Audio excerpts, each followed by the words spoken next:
Fisioterapia baseada em evidências, como aplicá-la no seu dia a dia. E eu te digo mais, como transformar a sua prática clínica baseada em evidências. Meu nome é Eduardo Miranda, eu sou fisioterapeuta, professor, palestrante, tenho 25 anos de experiência clínica e eu vou te ajudar a transformar o seu dia a dia clínico com muita prática baseada em evidências. Se você já me conhece, inscreva-se aqui no canal, clica no sininho, comente no vídeo, compartilhe para que o vídeo chegue para mais profissionais. E se você ainda não me conhece, assista o vídeo todo. E se eles somarem algum conhecimento para você, na confiança, você pode me seguir por aqui, combinado? Então bora pro vídeo, nós vamos falar sobre PBE, prática baseada em evidências, e eu queria contar uma história aqui para vocês rapidinho. Galera, eu não fui um cara ou um profissional baseado em evidências científicas até os meus 14 anos de profissão. É isso mesmo. Eu me graduei no ano 2000 e eu fui conhecer a prática baseada em evidências somente em 2014. E a partir daí, ela transformou a minha vida em todos os sentidos. Ela transformou a minha vida clínica, ela transformou a minha vida acadêmica, ela transformou a minha vida nos estudos, ela norteou aquilo que eu selecionava para poder estudar. Então, eu devo muito à prática baseada em evidências. E eu vou tentar, através desse vídeo aqui, passar aquilo que eu estudei, aquilo que mais me chamou a atenção nesses estudos de prática baseada em evidências, porque eu fui um cara transformado por ela. Então, hoje, eu tenho na minha consciência, no meu conhecimento, não só todos os conceitos que a PBE me ensinou, mas eu também tenho uma história de vida relacionado a ela. Então eu espero que eu consiga aqui colocar não só o meu conhecimento, mas o meu coração nesse vídeo, para que você perceba o quanto essa mudança pode ser transformadora. Então o que que é prática baseada em evidências? Prática baseada em evidências não é estudar artigo científico ou só ficar lendo artigo científico, certo? Então, prática baseada em evidências não é isso. Prática baseada em evidências também não é tomar decisões clínicas somente naquilo que o paciente gosta. Então, por exemplo, o paciente chega para você e fala: hoje eu quero fazer choquinho. Meu amigo, se o choquinho, que é o TNS, não funciona para a tua condição, nós vamos fazer algo melhor, né? Você precisa expor isso para o teu paciente. Então, fazer somente o que o paciente gosta também não é prática baseada em evidências. Só fazer aquilo que você sabe também não é prática baseada em evidências. Você precisa de conhecer várias ferramentas de trabalho. Caso você não tenha muitas ferramentas, você precisa conhecer várias delas para que você possa selecionar ali durante o seu tratamento. Deixa eu te falar uma coisa. Quem seleciona o método, quem seleciona a técnica, não é você. Quem seleciona a técnica a ser aplicada é o paciente. Pô, Edu, como é que isso funciona? Me explica esse raciocínio seu. Vou te explicar. Quando você coloca o paciente na maca, por exemplo, ele está com dor lombar, está com dor cervical, e você quer utilizar um recurso manipulativo, por exemplo, da coluna, com as técnicas da quiropraxia, dando um exemplo aqui, ok? Você prepara o paciente para a manipulação e na hora que você vai para o ato manipulativo, o paciente trava, o paciente não deixa, o paciente aumenta sintomas e com isso ele contrai. E isso é nitidamente isso que eu falo que o paciente que escolhe a técnica, porque naquele momento que você tentou passar uma manobra manipulativa nele, ele não deixou. E ele acabou de selecionar uma manobra mais branda, uma manobra mais sutil, como por exemplo uma mobilização. Então perceba que se você não tem o conhecimento da mobilização, né, e só manipula pacientes, vai chegar uma hora que você não vai conseguir trabalhar, certo? Então, não tenha apenas um recurso de tratamento, conheça vários recursos de tratamento, porque quem seleciona a técnica é o paciente. Aí vamos dizer que você quer fazer um dry needling nele por um ponto gatilho no trapézio, por exemplo, que é um lugar muito agulhado por todos nós. E aí o paciente tem medo de agulha, como é que você vai fazer o dry needling? Me conta.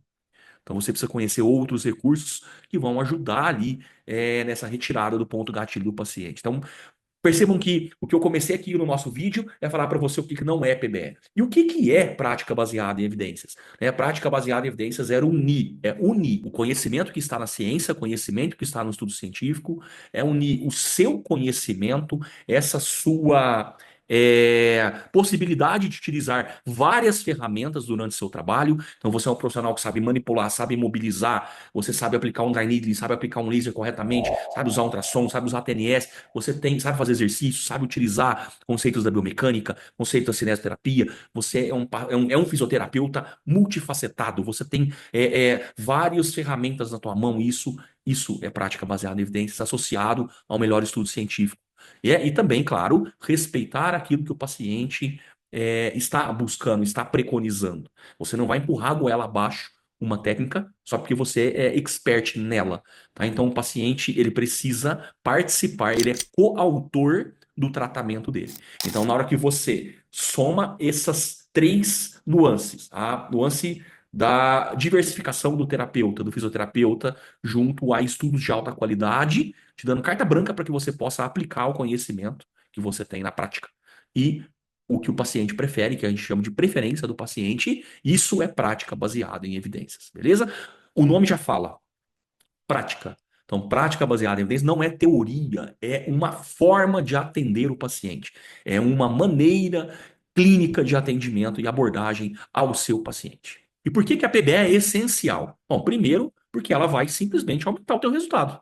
Ela vai trazer o resultado com mais rapidez, vai trazer o resultado com mais robustez, resultados mais consistentes. Ela vai mudar o desfecho dos pacientes muito mais do que se você resolvesse trabalhar com métodos que não têm evidências de alta qualidade.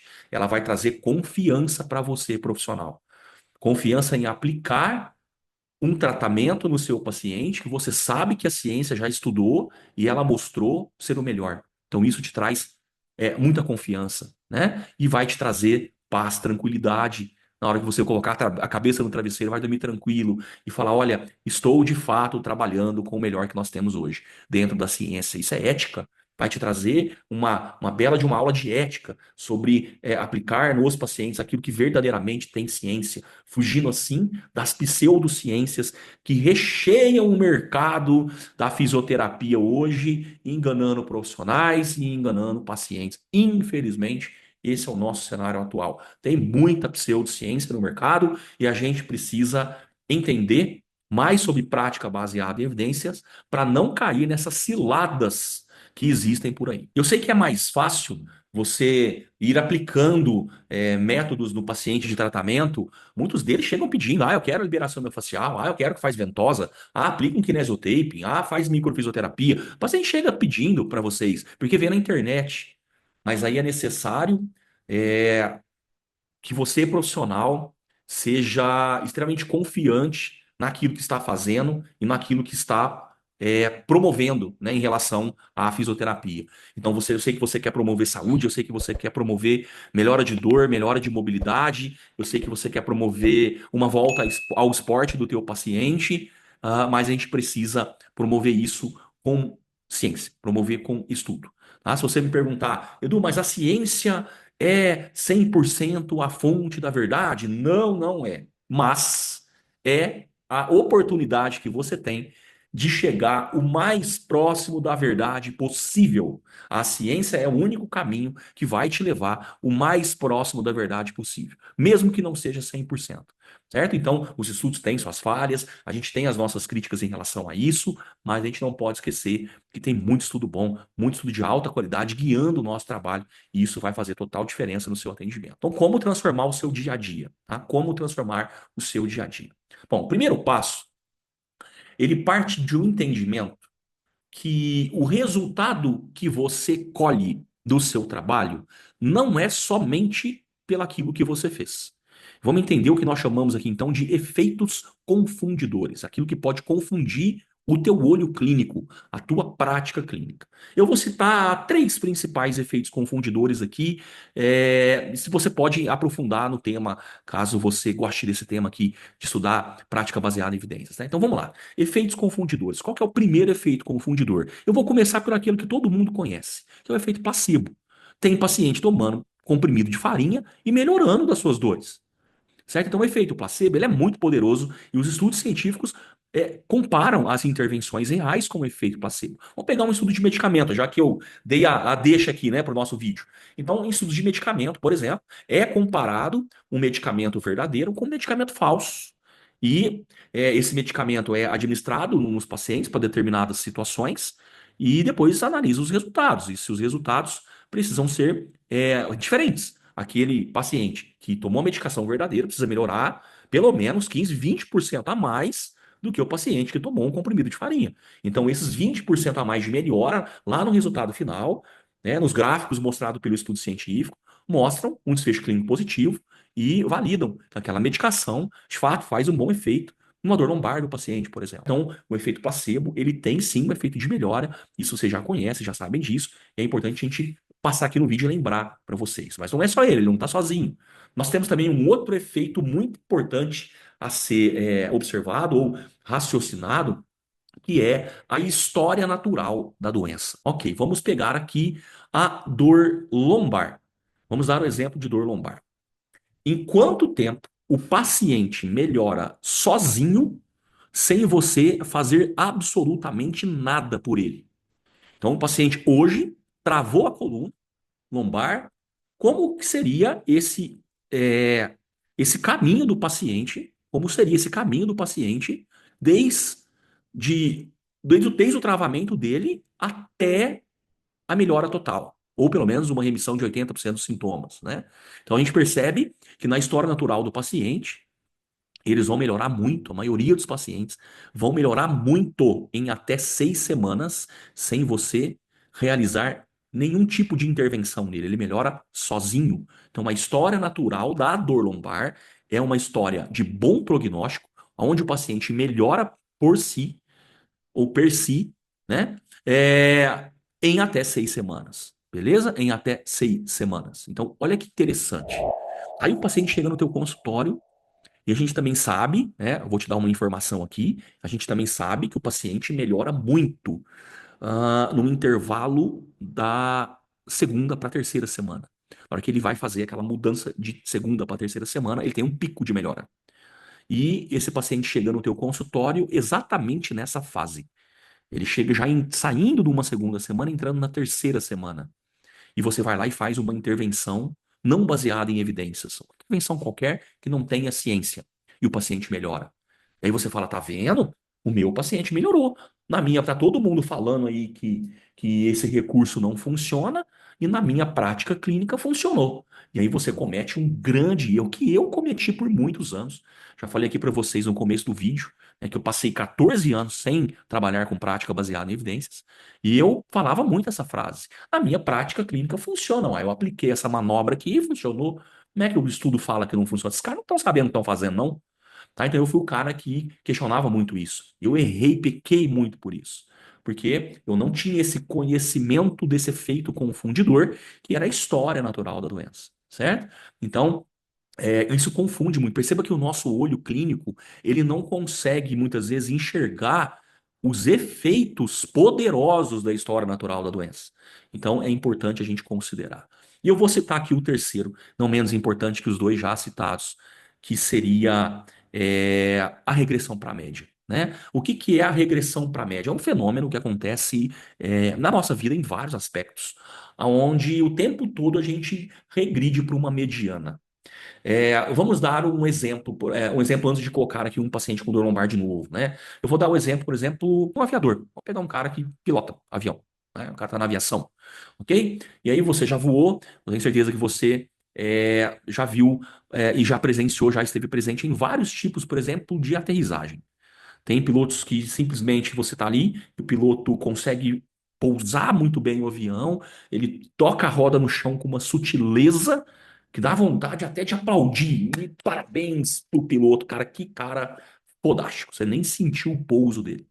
Mas vai ter aquele piloto que você vai estar no voo e ele vai simplesmente, né, tacar o avião no chão. Você tem aquela sensação que o avião bateu no chão. Mas percebam que esse é um fenômeno de momento. Será que na média desse piloto ele faz isso toda hora, todo dia? Será que de fato ele taca o avião no chão na toda a aterrissagem dele? Ou será que ele não consegue fazer melhor? Ou esse outro piloto que pousou o avião tranquilamente, será que ele não vai errar, não? Não vai ter um dia que ele vai tacar o avião no chão? Tá? Então, essa é a regressão para a média. A gente tende a voltar para uma mediana, né? Voltando para o nosso dia a dia, tem dia que você levanta da cama e trabalha igual um foguete. Você resolve problemas, você consegue realizar todas as tarefas daquela que você tinha para fazer. Mas tem dias que você vai sair da cama e não vai conseguir fazer nada. Aquele famoso dia que você para e pensa assim, cara, que dia improdutivo, bicho. Eu não consegui fazer nada. Perdi o dia inteiro, não virou absolutamente nada. Certo? Mais de uma mediana, qual é a tua performance de dia a dia? Como é que você performa dentro do seu dia a dia, certo? Então, essa é a regressão para média. Na dor funciona a mesma coisa. Gente, se o paciente está com uma dor nota 10, numa escala EVA de 0 a 10, é mais fácil ela cair ou mais fácil ela subir mais? É muito mais fácil ela cair. O paciente regride para a média. Sabe onde eu vejo muito isso? O paciente agudo no crônico, que é o paciente que chega para você com uma linha de base crônica, ele chega com uma dor cervical, por exemplo, com 2 anos de dor. Isso é um paciente crônico. E aí ele chega para você e fala: não sei o que eu fiz, minha dor tá muito forte. Normalmente essa dor de 0 a 10 é uma dor 3, agora ela tá 10, agora ela tá de parabéns, minha dor tá de parabéns. Palma para dor, foi pro 10, impressionante. Não sei o que aconteceu. Ok? Então nós temos um período de agudização num paciente crônico.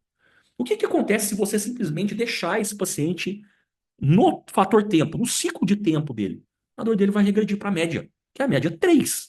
A dor dele vai regredir para aquilo que ele está acostumado no dia a dia, sem que a gente faça nada por ele.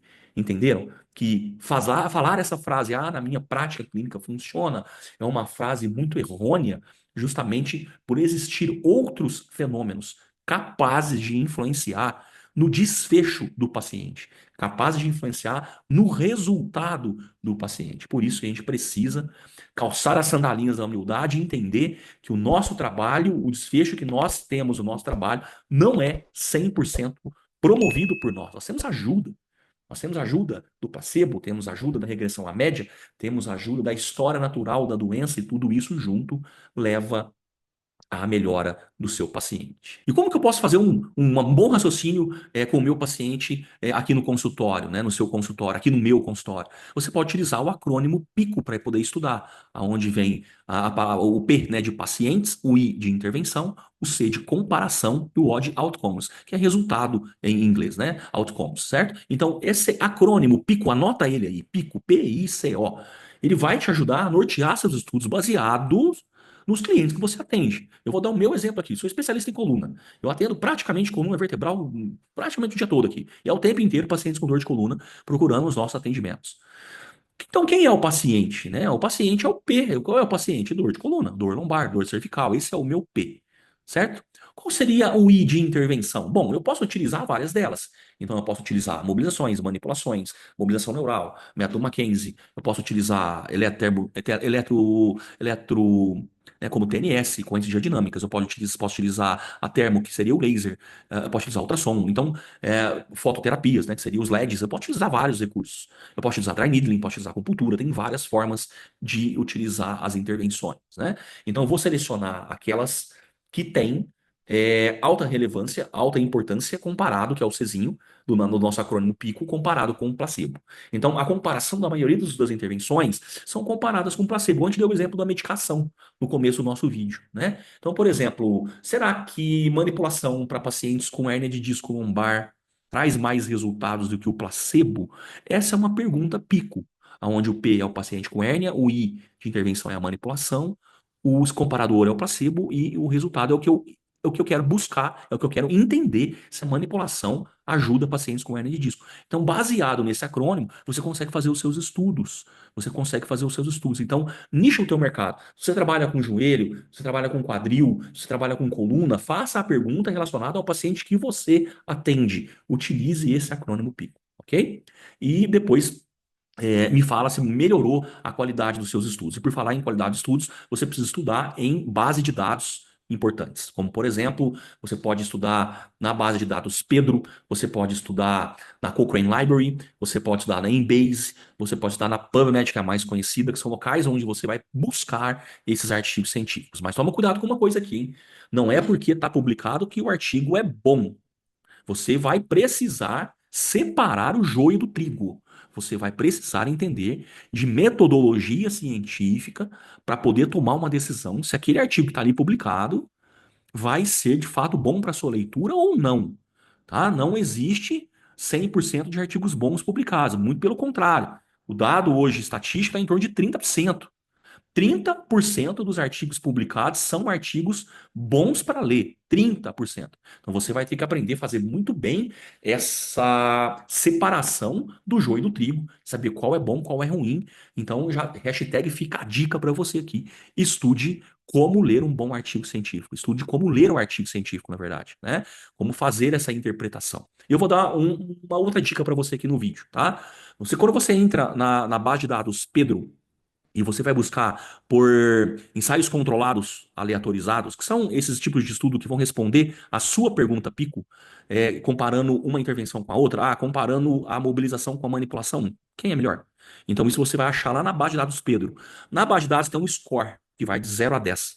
Tá? Nesse score, você vai ler artigos científicos, que são os ensaios controlados aleatorizados, de 7 para cima. Essa é a sua nota de corte, é o que a gente chama de cut-off. Tá? O cut-off é de 7. Então, 7, artigo 7, 8, 9 e 10. Na escala Pedro, são artigos bons para leitura. De 7 para baixo, esquece, você simplesmente larga para lá, porque são artigos extremamente enviesados e não vai ajudar na sua decisão na prática clínica. E quando você encontrar bons estudos científicos, aplique eles no consultório. Se você encontrou estudos mostrando que a manipulação, a mobilização para a coluna funciona muito bem, faça. Se você não sabe, aprenda. Aí que está a importância de você ir, por exemplo, para cursos práticos, para cursos presenciais. E não ficar somente aqui na internet. A internet ajuda muito. Pra caramba, eu uso muito a internet para poder aprender. Só que eu tenho uma base prática no presencial ali gigantesca. O meu currículo de cursos presenciais é enorme. E a gente precisa fortalecer ambos. Tanto a parte teórica aqui no online, aqui no digital, quanto a parte de manuseio prático ali no presencial. A união dos dois vai te transformar. A união dos dois vai fazer você um profissional melhor. E nunca somente uma, somente o outro. Então, utilize dessas duas fontes de conhecimento para que você possa criar o santo graal aí em relação àquilo que você faz e desenvolver muito bem feito o teu trabalho. Quais são os grandes desafios, então, de trabalhar com prática baseada em evidências, pessoal? Especialmente o fator tempo, tá? O tempo de selecionar o artigo, o tempo de você fazer uma boa busca nas bases de dados, o tempo de você entender se o artigo é bom ou ruim para leitura. Isso eu sei que é uma grande barreira, tá? Então, se você não tem esse tempo, crie, tá? Crie esse tempo, tá? Como eu posso te ajudar? Como eu posso te ajudar a melhorar todo esse entendimento? Através dos estudos que estão dentro do Phys On Demand. É a minha plataforma de videoaulas. O link do Phys On Demand está na descrição desse vídeo. Lá tem muito vídeo que vai te ajudar a tomar melhores decisões clínicas. Tá? Não existe nenhuma aula minha, e são mais de 150 aulas dentro do Phys On Demand.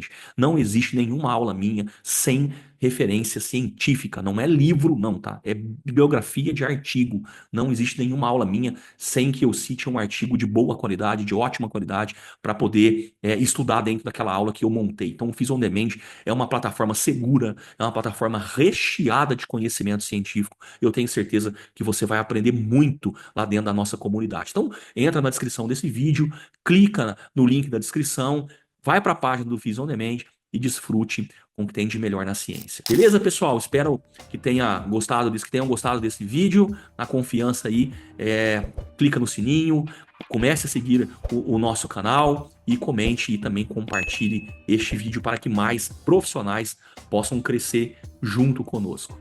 Até breve.